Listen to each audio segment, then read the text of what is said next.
Hello welcome to Lavendery Media. ഇന്നത്തെ വീഡിയോയിൽ പറയുന്നത് ഞാൻ എങ്ങനെയാണ് സീറോ ഇൻവെസ്റ്റ്മെൻറ്റിൽ എൻ്റെ ബിസിനസ് സ്റ്റാർട്ട് ചെയ്തതെന്നാണ്. സീറോ ഇൻവെസ്റ്റ്മെൻ്റ് എന്ന് പറയുമ്പോൾ യെസ്, ഒരു ഇൻവെസ്റ്റ്മെൻറ്റും ഇല്ലാതെ തന്നെയാണ് ഞാൻ എൻ്റെ ബിസിനസ് തുടങ്ങിയത്. പക്ഷേ ആദ്യ സമയത്ത് ഇതിനെ ഒരു ബിസിനസ് എന്നുള്ള രീതിയിലൊന്നും അല്ല, ഞാൻ ഓൺലൈൻ ക്ലാസ് ആയിട്ടാണ് തുടങ്ങിയത്. പക്ഷേ ആക്ച്വലി അതൊരു ബിസിനസ് തന്നെയാണ് അല്ലേ. ഒരു ബിസിനസ് എന്ന് പറയുമ്പോൾ നമ്മളുടെ കയ്യിലുള്ള ഒരു പ്രൊഡക്റ്റോ സർവീസോ മറ്റൊരാൾക്ക് വിൽക്കുക, അവരത് പൈസ നമ്മൾക്ക് തന്നിട്ട് അവരത് വാങ്ങിച്ച് അത് യൂസ് ചെയ്യുക എന്നുള്ളതാണ് ബിസിനസ് എന്ന് പറയുമ്പോൾ. അപ്പോൾ ഒബ്വിയസ്ലി എൻ്റെ അടുത്തുള്ളത് ഒരു സർവീസാണ്, ഓൺലൈൻ ക്ലാസ് എന്ന് പറഞ്ഞിട്ടുള്ള സർവീസാണ് ഞാൻ പ്രൊവൈഡ് ചെയ്യുന്നത്. അപ്പോൾ ആ ഒരു സർവീസ് പർച്ചേസ് ചെയ്യാൻ എനിക്ക് കസ്റ്റമേഴ്സിനെ വേണം. എൻ്റെ കസ്റ്റമേഴ്സ് എന്ന് പറയുമ്പോൾ എൻ്റെ സ്റ്റുഡൻസ് ആണ്. അപ്പോൾ ഒബ്വിയസ്ലി അതൊരു ബിസിനസ് തന്നെയാണ്. പക്ഷേ ഞാൻ മാത്രമേ ഉണ്ടായിരുന്നുള്ളൂ. ഓൺലൈൻ ആയതുകൊണ്ട് എനിക്ക് പ്രത്യേകിച്ച് ഇൻവെസ്റ്റ്മെൻ്റ് ഒന്നും ആവശ്യമായിട്ട് വന്നിട്ടില്ല. ഒരു സ്മാർട്ട് ഫോണും അതിലൊരു സിം കാർഡ് പിന്നെ ഓൾറെഡി ഉണ്ടല്ലോ. പിന്നെ അതിൽ നമ്മൾ റീചാർജ് ചെയ്യണം. അപ്പോൾ ആ ഒരു റീചാർജ് തന്നെയാണ് ഇതിനും ആവശ്യമായിട്ട് വന്നിട്ടുള്ളൂ. പിന്നെ ആ സമയത്ത് പൈസ കൊടുത്തിട്ടുള്ള അഡ്വർടൈസ്മെൻറ്റ്സ് ഒന്നും തന്നെ ചെയ്തിട്ടില്ല. ആ സമയത്തും എൻ്റെ ഈ ലാവൻഡർ മീഡിയ എന്ന് പറഞ്ഞ ചാനൽ എനിക്കുണ്ടായിരുന്നു. ഈ ലാവൻഡർ മീഡിയ എന്ന് പറഞ്ഞ ചാനലിലൂടെയാണ് ഞാൻ എൻ്റെ ആദ്യത്തെ പരസ്യം കൊടുക്കുന്നത്. പരസ്യമായിട്ടൊന്നും അല്ല കൊടുത്തത്, എൻ്റെ ഒരു വീഡിയോൻ്റെ താഴെ തന്നെ ഞാൻ ജസ്റ്റ് ഒരു കമൻ്റ് ആയിട്ട് ഇട്ടിട്ടുണ്ടായിരുന്നു, ക്ലാസ്സുകൾ എടുക്കുന്നുണ്ട്, ഇങ്ങനെ മെഡിക്കൽ കോഡിംഗ് എന്ന് പറഞ്ഞൊരു കോഴ്സാണ് ഞാൻ ക്ലാസ്സുകൾ എടുക്കുന്നുണ്ട് എന്ന് പറഞ്ഞിട്ട് അതിൽ ആദ്യമായിട്ടൊരു കമൻറ്റ് ചെയ്ത് പിൻ ചെയ്ത് വെച്ചത്.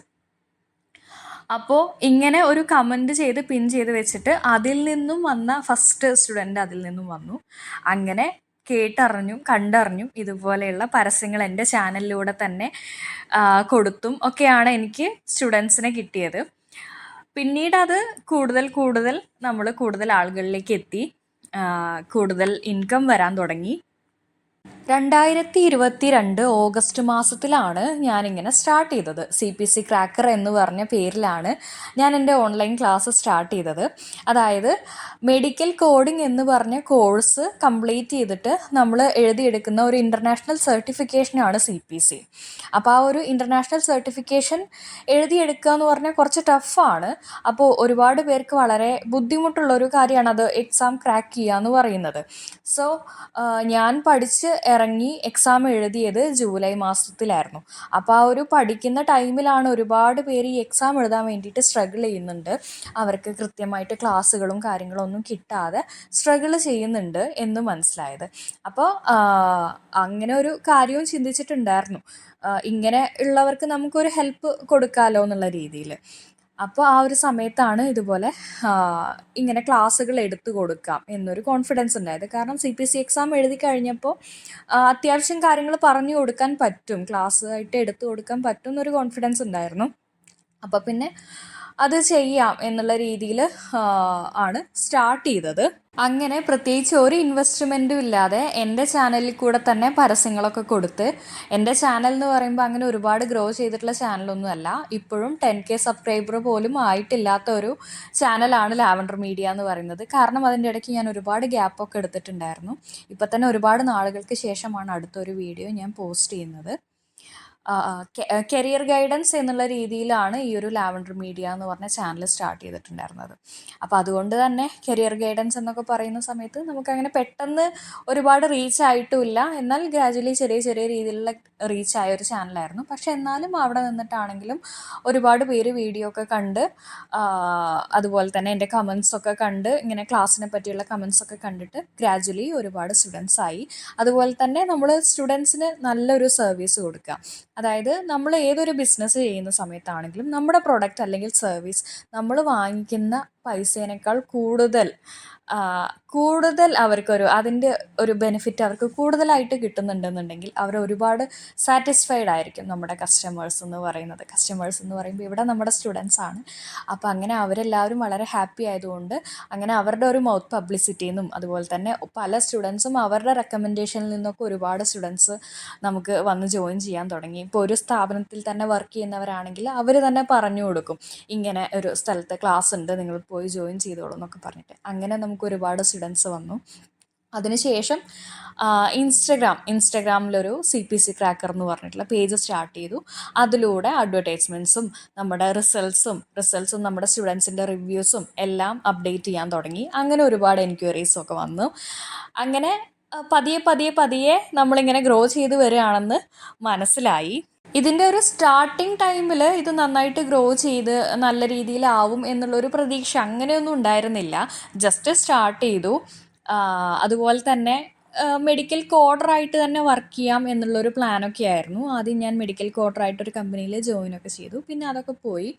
അതിനുശേഷം CPC ക്രാക്കറിൽ തന്നെയാണ് പിന്നീട് ഫുൾ ടൈം കണ്ടിന്യൂ ചെയ്തത്. കാരണം നമ്മൾ വിചാരിച്ചതിനേക്കാളും കൂടുതലൊരു സാറ്റിസ്ഫാക്ഷൻ കിട്ടുന്നുണ്ട്. നമ്മുടെ സ്റ്റുഡൻസിൻ്റെ റിസൾട്ട്സ് കാണുന്ന സമയത്തും അവരുടെ ഒരു ഹാപ്പിനെസ് കാണുന്ന സമയത്തും അതുപോലെ തന്നെ അവരെ എത്രമാത്രം നമുക്ക് ഹെൽപ്പ് ചെയ്യാൻ പറ്റി എന്നുള്ള രീതിയിലൊരു സാറ്റിസ്ഫാക്ഷൻ നന്നായിട്ട് കിട്ടി. അപ്പോൾ നമ്മൾ ഏറ്റവും സാറ്റിസ്ഫൈഡ് ആയിട്ട് വർക്ക് ചെയ്യാൻ പറ്റുന്ന ഒരു കാര്യം തന്നെയാണെന്ന് മനസ്സിലായപ്പോൾ പിന്നെ ഇത് തന്നെ മുന്നോട്ട് കൊണ്ടുപോകണം, ഇനിയും കൂടുതൽ ഗ്രോ ചെയ്യണം എന്നുള്ളൊരു പ്ലാനായി. പിന്നെ കുറച്ചൊക്കെ ഗ്രോ ചെയ്തൊക്കെ തുടങ്ങിയതിന് ശേഷം ഇൻസ്റ്റഗ്രാമിലൊക്കെ ചെറുതായിട്ട് പേയ്മെൻറ്റ്സ് ഒക്കെ കൊടുത്തിട്ട് ഇടയ്ക്കൊക്കെ ആഡ്സൊക്കെ കൊടുക്കുക, അങ്ങനെയൊക്കെ ചെയ്തു തുടങ്ങി. പക്ഷേ തുടക്ക സമയത്തിൽ ₹1 പോലും ഇൻവെസ്റ്റ് ചെയ്യാതെ തന്നെയാണ് ഈ ഒരു ബിസിനസ് പതിയെ ഗ്രോ ചെയ്ത് വന്നത്. പക്ഷേ നമുക്ക് ഒരു ഓൺ ദ സ്പോട്ട് വലിയൊരു ഗ്രോത്ത് അല്ലെങ്കിൽ ഒരുപാട് ഇൻകം ആ ഒരു രീതിയിലൊന്നും ആയിരുന്നില്ല. പതിയെ തന്നെയാണ് നമ്മളിങ്ങനെ ഡെവലപ്പ് ആയിക്കൊണ്ടിരുന്നത്. നമുക്കിപ്പോൾ പെട്ടെന്ന് ഒരുപാട് ഇൻകം ഉണ്ടാക്കുന്ന ഒരു ബിസിനസ് ആ ഒരു രീതിയിലുള്ള പ്ലാനൊന്നും എനിക്ക് ഉണ്ടായിരുന്നില്ല. അതുപോലെ തന്നെ ആ ഒരു രീതിയിലൊക്കെ ആണെങ്കിൽ നമ്മൾ ഉറപ്പായിട്ടും നമുക്ക് അതിൻ്റേതായിട്ടുള്ള ഇൻവെസ്റ്റ്മെൻറ്റ്സും കാര്യങ്ങളൊക്കെ വരും. പക്ഷേ നമുക്ക് ഇങ്ങനെ എന്തെങ്കിലുമൊക്കെ സ്വന്തമായിട്ട് ചെയ്യണം എന്നൊരാഗ്രഹം ഉണ്ടെങ്കിൽ അത് സീറോ ഇൻവെസ്റ്റ്മെൻറ്റിലും ചെയ്യാൻ പറ്റും എന്നുള്ളൊരു കാര്യം മനസ്സിലായി ഇങ്ങനെ ചെയ്തപ്പോൾ. പിന്നെ ഞാൻ ഒറ്റയ്ക്ക് ചെയ്യുന്നു, ഞാൻ തന്നെ ക്ലാസ് എടുക്കുന്നു, ഞാൻ തന്നെ എല്ലാ കാര്യങ്ങളും ചെയ്യുന്നു എന്ന് പറയുമ്പോൾ നമുക്കിതിനെ ഒരു ബിസിനസ് എന്ന് പറയാൻ പറ്റുമോ എന്ന് ചോദിച്ചു കഴിഞ്ഞാൽ ഒബ്വിയസ്ലി അതിനെ ഒരു ബിസിനസ് എന്ന് നമുക്ക് പറയാനായിട്ട് പറ്റില്ല. പക്ഷേ എന്നാൽ നമ്മൾ ചെയ്യുന്ന കാര്യങ്ങളെല്ലാം ബിസിനസ് തന്നെയാണ് അല്ലേ. നമ്മളിപ്പോൾ ഒരു ക്ലാസ് മാത്രം എടുത്തു എന്ന് പറഞ്ഞിട്ട് കാര്യമില്ല. ആ ക്ലാസ്സിൽ വരാൻ ആൾക്കാർ വേണം, നമുക്ക് സ്റ്റുഡൻസ് വേണം, എന്നാലാണ് നമ്മുടെ ക്ലാസ് മുന്നോട്ട് പോവുള്ളൂ. അപ്പോൾ ആ ഒരു സ്റ്റുഡൻസിനെ നമ്മളൊക്കെ എത്തിക്കണമെങ്കിൽ ആളുകളിലേക്ക് ഇങ്ങനൊരു CPC ക്രാക്കർ എന്ന് പറഞ്ഞൊരു ക്ലാസ് ഉണ്ടെന്ന് ആളുകൾ അറിയണം. ആളുകൾ അറിഞ്ഞ് അവർ നമ്മളെ കോണ്ടാക്റ്റ് ചെയ്ത് നമുക്ക് കൃത്യമായിട്ട് അവരെ കൺവിൻസ് ചെയ്യാനായിട്ട് പറ്റണം ഇന്ന രീതിയിലാണ് ക്ലാസ്സുകളുള്ളതെന്ന്. അതായത് ഇതിൻ്റെ മാർക്കറ്റിംഗ് എന്ന് പറഞ്ഞൊരു കാര്യം, ഏതൊരു പ്രൊഡക്റ്റും എത്ര ക്വാളിറ്റി ഉള്ള ഒരു പ്രൊഡക്റ്റും എവിടെയെങ്കിലും ഒരു സ്ഥലത്ത് ഉണ്ട് എന്ന് പറഞ്ഞിട്ട് കാര്യമില്ല. ആ ഉള്ള പ്രോഡക്റ്റ് മറ്റുള്ളവരിലേക്ക് എത്തുമ്പോഴാണ് അതൊരു ബിസിനസ്സായിട്ട് മാറുന്നത്. അപ്പോൾ ഒബ്വിയസ്ലി ആ ഒരു രീതിയിൽ നോക്കുമ്പോൾ നമുക്കിതിനൊരു ബിസിനസ് തന്നെയാണ് പറയാൻ പറ്റുള്ളൂ അല്ലേ. നമ്മളത് ശരിക്കും പറഞ്ഞു കഴിഞ്ഞാൽ സെൽ ചെയ്യുകയാണ്, നമ്മുടെ ഒരു സർവീസാണ് നമ്മൾ സെൽ ചെയ്യുന്നത്. അപ്പം നമ്മൾ കൂടുതൽ സമയം ടീച്ചിങ്ങിൽ സ്പെൻഡ് ചെയ്യുന്നതിനേക്കാൾ കൂടുതൽ ബിസിനസ് പഠിക്കാനും മാർക്കറ്റിംഗ് എങ്ങനെയാണെന്ന് പഠിക്കാനും സെയിൽസ് എങ്ങനെയാണെന്ന് പഠിക്കാനും അത് ഓരോ സമയത്തും കൃത്യമായ രീതിയിൽ അപ്ലൈ ചെയ്യാനും അതുപോലെ തന്നെ CPC ക്രാക്കർ തുടങ്ങിയ സമയത്തുള്ള ഒരു സ്ട്രക്ചറിലല്ല CPC ക്രാക്കർ എന്നിരിക്കുന്നത്. കൃത്യമായിട്ട് ഓരോ സമയത്തും വേണ്ട രീതിയിലുള്ള അപ്ഡേറ്റ്സ് കൊണ്ടുവരാനും അതുപോലെ തന്നെ നമ്മുടെ ഒരു കസ്റ്റമറായിട്ടുള്ള സ്റ്റുഡൻറ്റിന് ശരി ഞാൻ ക്ലാസ് മാത്രമേ എടുക്കുകയുള്ളൂ എന്നുള്ളൊരു രീതിയിൽ പറ്റില്ല. അവർക്ക് അതിന് എക്സ്ട്രാ ആയിട്ട് ഈ ഒരു കോഴ്സും ഈ ഒരു കോഴ്സ് റിലേറ്റഡ് ആയിട്ടുള്ള കാര്യങ്ങളുമായിട്ട് ഒരുപാട് ആവശ്യങ്ങൾ വേറെ ഉണ്ടായിരിക്കും. അവർക്ക് എക്സാം ഡേറ്റുകൾ എടുക്കേണ്ടി വരും, അവരുടെ മെമ്പർഷിപ്പ് റിന്യൂവൽ ചെയ്യേണ്ടി വരും. അപ്പോൾ ഇങ്ങനത്തെ ഒരുപാട് കാര്യങ്ങൾ ഇതിൻ്റെ ബൈ പ്രൊഡക്റ്റായിട്ട് വരുന്നുണ്ട്. അവർക്ക് ബുക്സ് എത്തിച്ചു കൊടുക്കണം. അപ്പോൾ ഇതുപോലത്തെ കുറേ കാര്യങ്ങളുണ്ട്. അപ്പോൾ ഓരോ കാര്യങ്ങളും നമ്മൾ ഒരു പുതിയൊരു ആവശ്യം വരുന്ന സമയത്താണ് ഓക്കെ അതെങ്ങനെ ചെയ്യും, ആ ഒരു കാര്യം നമ്മുടെ CPC ക്രാക്കറിലേക്ക് എങ്ങനെ കൊണ്ടുവരാൻ പറ്റും എന്നുള്ള രീതിയിൽ ആലോചിച്ചും തീരുമാനങ്ങളെടുത്തും ആ ഒരു രീതിയിൽ പതിയെ പറഞ്ഞു കഴിഞ്ഞാൽ ഒരു ബിസിനസ് സ്ട്രക്ചർ പോലെ തന്നെയാണ് നമ്മളിതിനെ കൊണ്ടുവരുന്നത്. കാരണം ഒരാൾ ക്ലാസ് എടുക്കാൻ മാത്രം ഉണ്ടായതുകൊണ്ടോ ക്ലാസ് മാത്രം നന്നായിട്ട് എടുത്തത് കൊണ്ടോ കാര്യമില്ല. ആ ക്ലാസ് എന്ന് പറഞ്ഞ ആ പ്രൊഡക്റ്റ് വാങ്ങിക്കാൻ കൂടി ആൾക്കാർ വേണം, അല്ലെങ്കിൽ ആ ഒരു സർവീസ് വാങ്ങിക്കാൻ കൂടി ആൾക്കാരുണ്ടാകുമ്പോഴാണ് നമുക്കിത് ഗ്രോ ചെയ്യുക എന്നുള്ള രീതിയിൽ പറയാനായിട്ട് പറ്റുള്ളൂ. ആദ്യ സമയത്ത് ഞാൻ മാത്രമായിരുന്നു എങ്കിലും ഇപ്പോൾ നമുക്ക് ടീച്ചേഴ്സൊക്കെ ഉണ്ട്. അപ്പോൾ കാര്യമായിട്ടുള്ള ക്ലാസ്സിൻ്റെ കാര്യങ്ങളൊക്കെ ടീച്ചേഴ്സ് തന്നെയാണ് ഡീൽ ചെയ്യുന്നത്. ഇടയ്ക്കൊക്കെ ഞാനും ചെയ്യാറുണ്ട്. പക്ഷേ കൂടുതലും ക്ലാസ്സൊക്കെ ഇപ്പോൾ ഡീൽ ചെയ്യുന്ന ടീച്ചേഴ്സാണ്. ഇപ്പോൾ അതിൻ്റെ ബാക്കിയുള്ള കാര്യങ്ങളൊക്കെയാണ് നമ്മൾ ഡീൽ ചെയ്തുകൊണ്ടിരിക്കുന്നത്. അപ്പോൾ ആ ഒരു രീതിയിൽ തികച്ചും സീറോ ഇൻവെസ്റ്റ്മെൻറ്റ് വെച്ചിട്ട് തന്നെയാണ് ഈ ഒരു ബിസിനസ് ഈ ഒരു രീതിയിലേക്ക് കൊണ്ടുവരാൻ പറ്റിയിട്ടുള്ളത്. അപ്പോൾ ഇന്നത്തെ വീഡിയോയിൽ ഇത്രയും കാര്യങ്ങളാണ് പറയുന്നത്. വീഡിയോ ഇഷ്ടപ്പെട്ടിട്ടുണ്ടെങ്കിൽ സബ്സ്ക്രൈബ് ചെയ്യുക, ലൈക്ക് ചെയ്യുക, നിങ്ങളുടെ ഫ്രണ്ട്സിനൊക്കെ ഒന്ന് ഷെയർ ചെയ്യുക. ഇനി നോട്ടിഫിക്കേഷൻസ് കിട്ടാൻ വേണ്ടിയിട്ട് ബെല്ലൈക്കൺ കൂടി ക്ലിക്ക് ചെയ്യുക.